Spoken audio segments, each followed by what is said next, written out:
Hello and welcome back to the Horse Racing Network with me, Izzy Phillips, and I'm joined as always by racing broadcaster and journalist Paul Alster and Jack from Quiff. And we're going to be taking a look ahead to the exciting Bet365 finale meeting at Sandown on Saturday. There's some really good racing on the card. If you're going, you won't need an umbrella because the weather looks absolutely gorgeous. There's been pretty much not a cloud in the sky across most of, especially the south of England this week. And over the weekend, it's much the same. I imagine Sandown Park Racecourse will be watering to make sure that the ground has some soft in it so that there aren't a flurry of non-runners on the day, because as you know, a lot of these national hunt horses won't want it too firm. But we're going to kick things off with probably the biggest race of the day. That Celebration Chase is at 2:55. It's run over 1 mile 7. You've got those railway fences out the back that are pretty unforgiving. And at the top of the market, we have Sandown Specialist, only beaten there by Ilete Top, and that is John Bon. You've got Thistle Ask, who was a part of that Ascot showdown back earlier in the season. He's next. You've got Solness, who was so close at the Aintree meeting. JPR1, Mirabad, who's a recent winner for the Skeltons, Edward Stone, the old boy, giving it another go. Brookie brings up the market. Paul, I'll come to you here first. Who do you like for this one? Oh, I like them all. There's a field of lovely horses here. Some old favourites to see the last day of the season, of course. This is the curtain coming down on the 25-26 season. And John Bond's been there through much of it, hasn't he?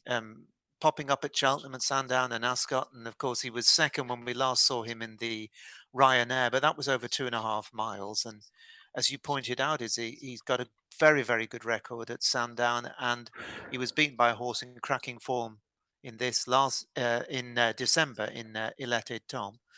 And also, that's the horse that beat him in this race last year.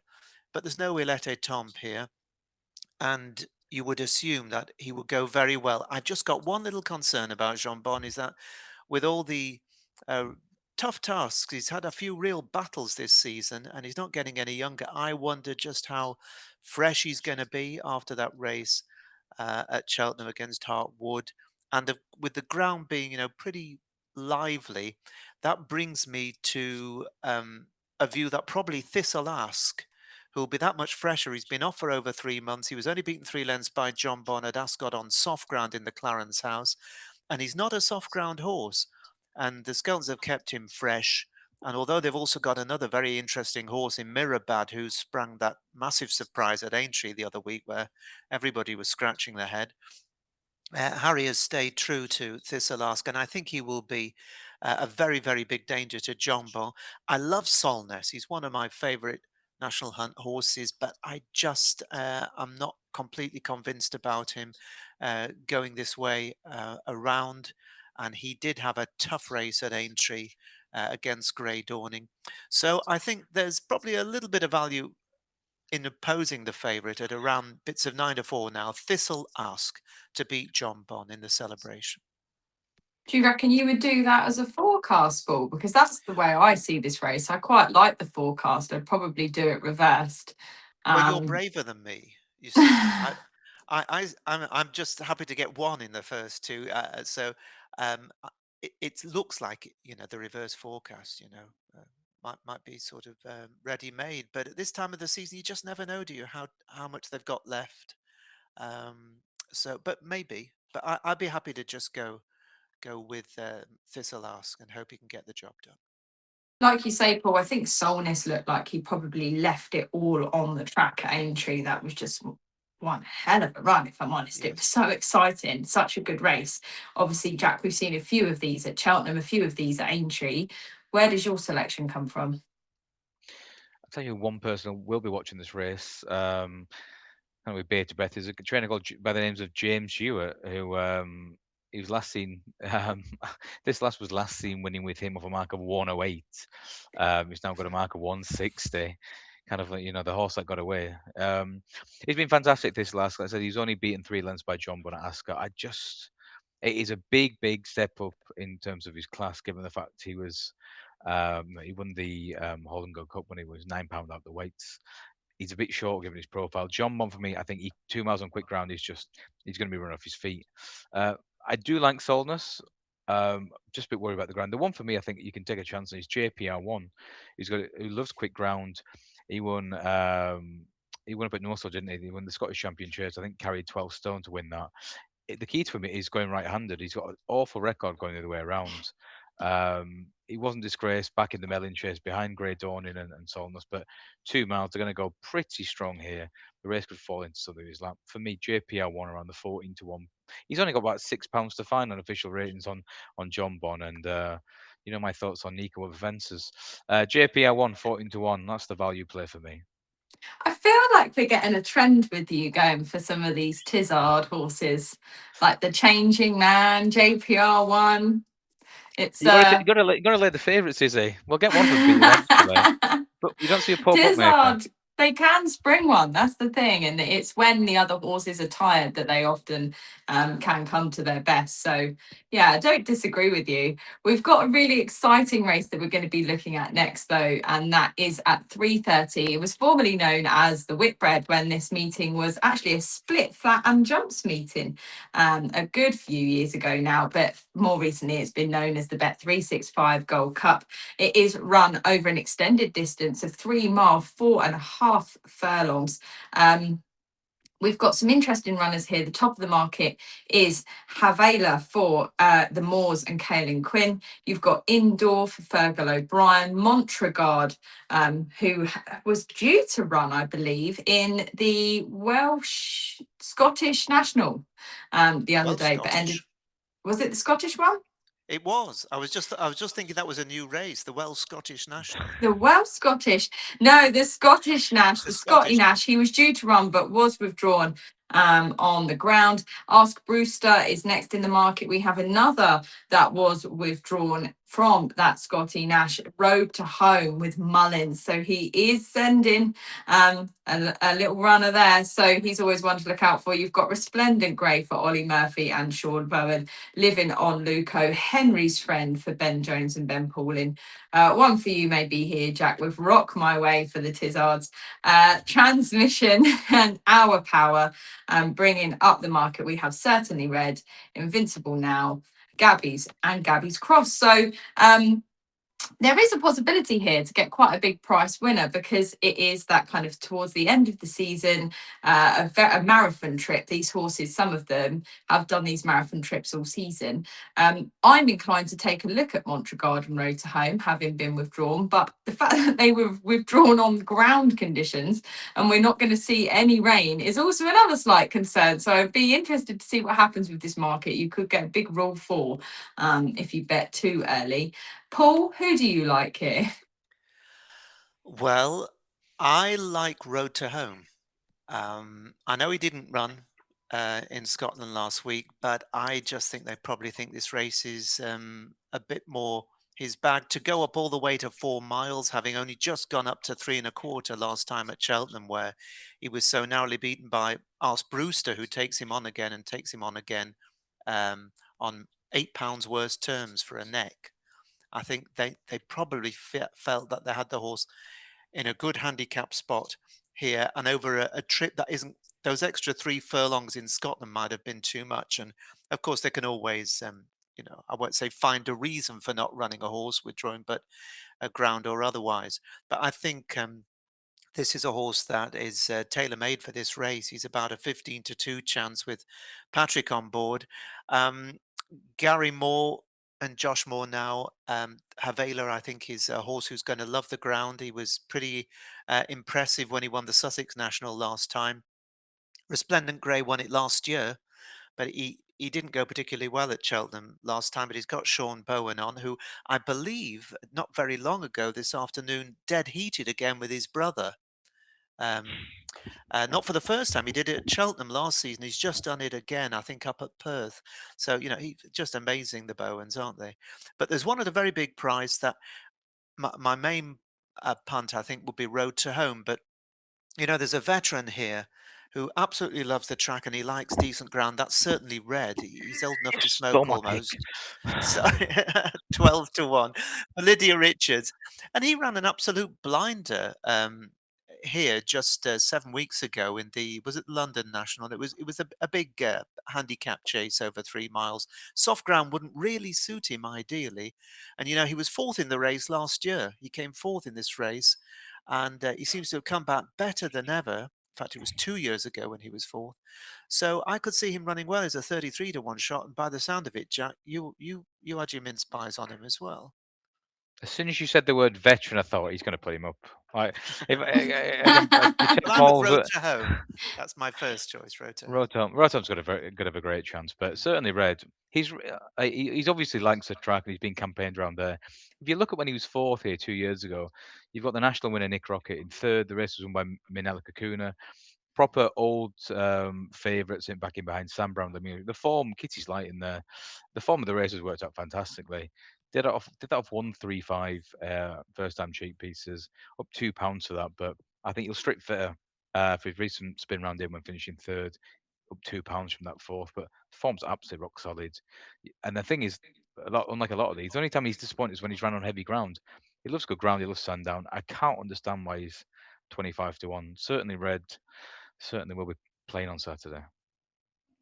I think it's really interesting, don't you, that the Moors have got this horse at the top of the market. At the minute, they really haven't been having the most luck. They've had 20 runners and no winners at all. But someone who has been having quite a lot of winners and absolutely loves the racing at Perth that's happening at the moment is Fergal O'Brien.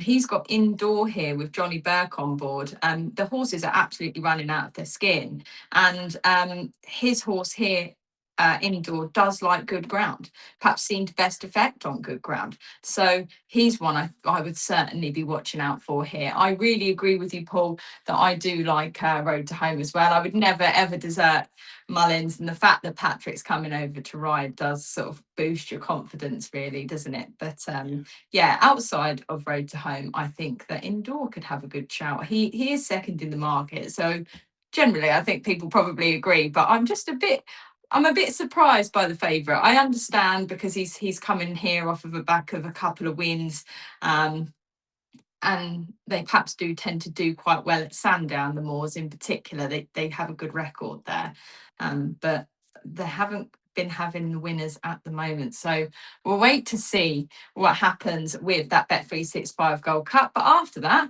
we have the Bet365 Select Hurdle. So you get a real solid afternoon of racing. This is run over 2 mile 5, and at the top of the market, we've got the horse that never stops improving in Cabral de Matan. We've got Lucky Place following him, Rhubarb. Jinko Blue was obviously a massive Cheltenham Festival winner, a little bit of a flop really at Aintree. You've got Outer Belly, Friendship, and he brings up the market. Jack, I'll put you on the spot. I'm coming to you first for this one. Who do you like in the Select Hurdle?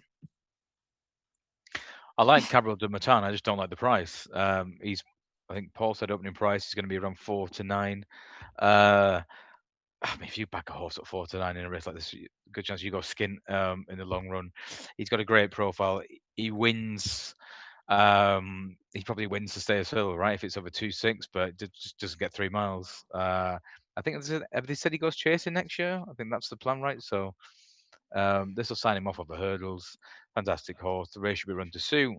Just a little skinny for me at the prices. Jingo Blue's going to get £2 from the Skeleton horse, so he's only got £1 to find.